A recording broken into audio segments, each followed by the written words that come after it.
Hi, welcome back to my channel. So today I want to talk about tires. More specifically, the tire I'm putting on my bike and why I'm doing it. So if you want to learn more about what I'm doing, stick around. Hi, welcome back to my channel. Hi, welcome back to my channel. Hi, welcome back to my channel. Hi, and welcome back to my channel. Hi, welcome back to my channel. Alright, so this is actually a tire that was off my GSA, but I want to make a point.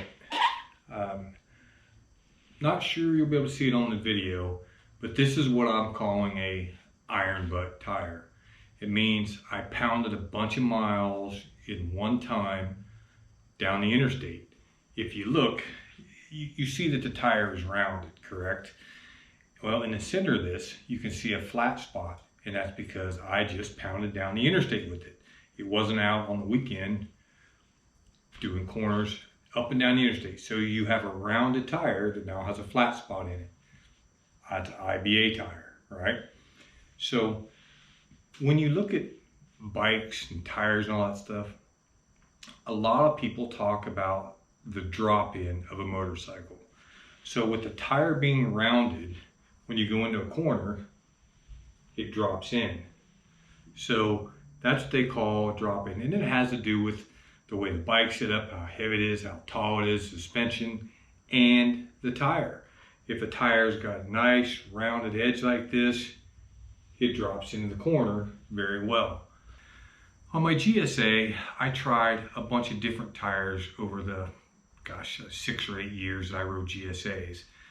And I knew that a Dunlop Trail Max Mission, I could get 20,000 miles IBR miles.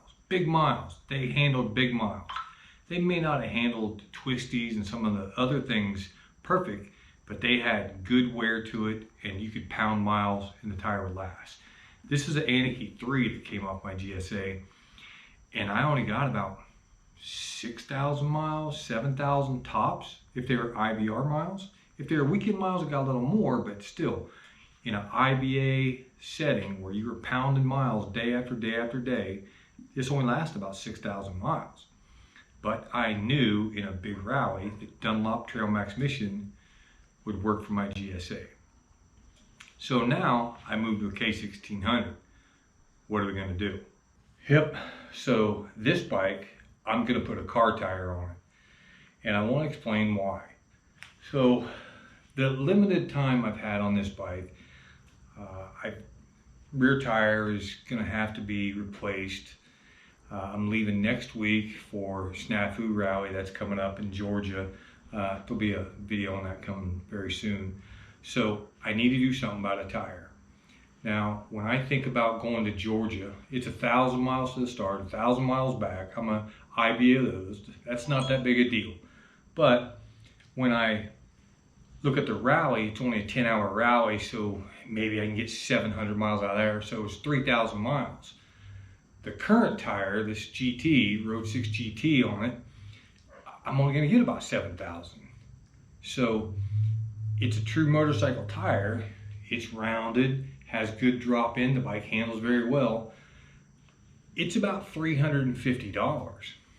This Goodyear car tire I have is $200 shipped to my house, and I'll probably get 20,000 out of it.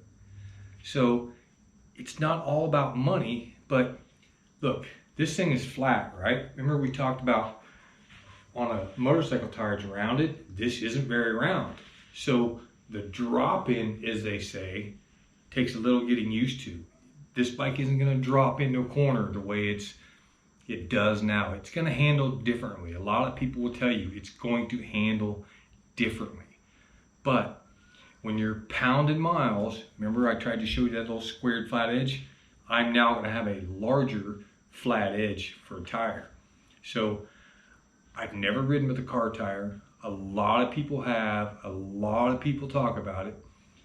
And some people just hate the thought of it because they're ruining a motorcycle experience.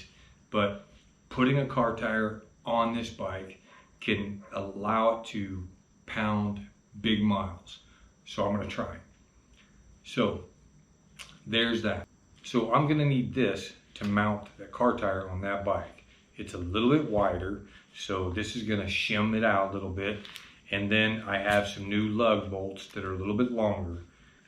There's a guy off of the K1600 forum that makes this and cuts these down and sells them. He even wrote on here 44 foot-pounds of torque. I'll put a link or I'll put his email in there to contact him if you're interested in this. Super cheap. I bought this a while back, very convenient. The dude shipped it super quick, no issues. So this should go on the bike pretty easy. Now, when I first looked at that car tire when it dropped off to me, I thought, man, is that thing wide?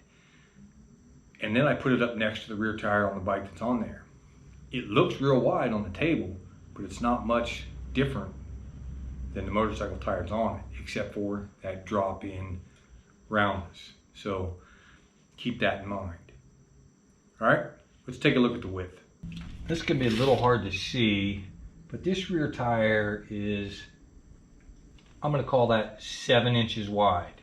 From here to here, 7 inches, okay?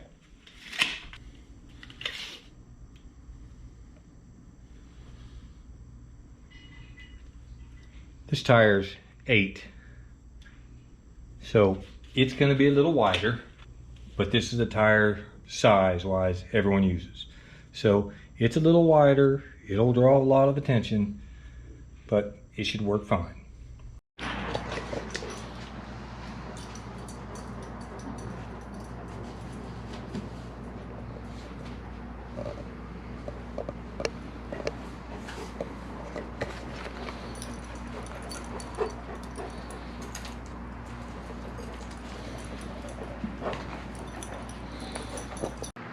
Okay, so this caught me a little off guard. I've watched a lot of videos about people doing this, and no one really talks about the install. Well, that's not normal. With the K1600 and my GSA, I'm able to get the rear tire off underneath the exhaust, and I never take the exhaust off. So that's the way I took the original OEM tire off. Put it on the center stand, it comes right out.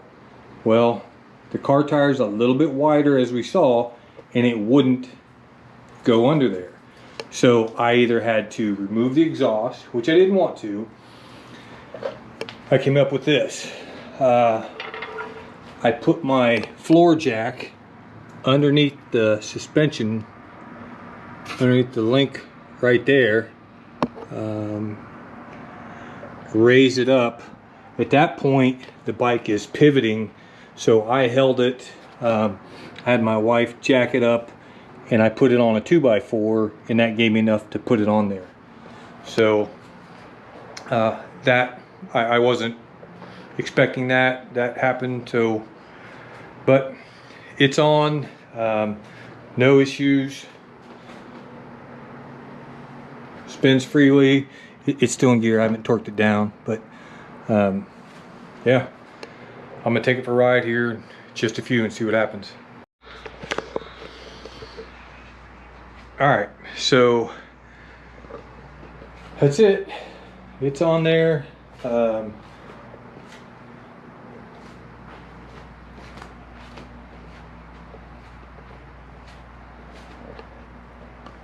Sitting on the bike, leaning it left and right, didn't feel a bit of difference. I know that's not a scientific test. The test will be going down the road.